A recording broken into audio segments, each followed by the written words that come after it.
మాట్లాడుకుంటున్నారు, ప్రియా వీళ్ళు కౌంటర్స్ చేసుకుంటున్నారు, మనోడు కూడా ఇమానుయల్ వేస్తున్నారు, ఇమానుయల్ మంచి టైమింగ్ హ్యూమర్ అంతా ఉంది, మాట్లాడుకుంటున్నారు. ఈ ప్రాసెస్ లో ఇమానుయల్ ఫ్లవర్ ఏదో అడగటం, వీళ్ళు ఎవరో నాకు తెలియదు, రెడ్ ఫ్లవర్ అని అంటే ఇస్తాం అంటాం, నేను అది ట్రాన్స్లేట్ చేశా, మీకు రెడ్ ఫ్లవర్ ఇస్తారంటున్నారు లేకపోతే ఇలాంటి వర్డ్ ఎగ్జాక్ట్ నాకు గుర్తులేదు, రిజిస్టర్ అవ్వలేదు, ఎందుకంటే ఐ డోంట్ మీన్ ఇట్, ఫ్లోలో నడుస్తుంది కాబట్టి.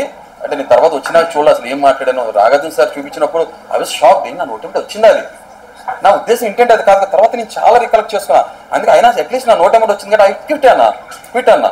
అప్పుడు ఏ కాంటెస్ట్ వచ్చిందో నాకు తెలియదు, ఆ స్పాంటినిటీలో రికలెక్ట్ చేసుకోలేము కదా, ఆల్రెడీ దాని ముందు నా ఒకదానికి ఒకటి పడతానే. సరే అని చెప్పి నేను వెంటనే ఆయన గుండంకులు అనగానే అప్పుడు రిజిస్టర్ అయింది, నేను సీరియస్ అయ్యాను, స్టే బ్యాక్ అన్న. తర్వాత మాట జరిగింది, ఆయన సారీ చెప్పడం జరిగింది. దాని తర్వాత మాకు క్లీనింగ్ ఎంత ఏం పడుతుంది అన్నప్పుడు తను ఒక మాట నాకు చూసి చెప్పండి టైం క్లీనింగ్ అన్నప్పుడు, బ్రదర్ ఇందాక మీరు చూసి మాట్లాడాల్సిన ఆలోచించాను. కానీ ఆయన సారీ మీన్ చేసినట్లేరు, దాన్ని నాతో ఆర్గ్యూ చేశారు, మీరు మొత్తం మరి లైవ్లో వచ్చింది 24/7 చూస్తే ఆర్గ్యూ చేసింది. అక్కడ ఇమాన్యుయల్ షేడ్ నేను చూశాను. నిజంగా గుడ్ ఉండటం వేరు, అంటే మంచి వాళ్ళగా ఉండటం మనిషి వేరు, మంచి వాళ్ళగా పోర్ట్రేట్ చేయడం వేరు.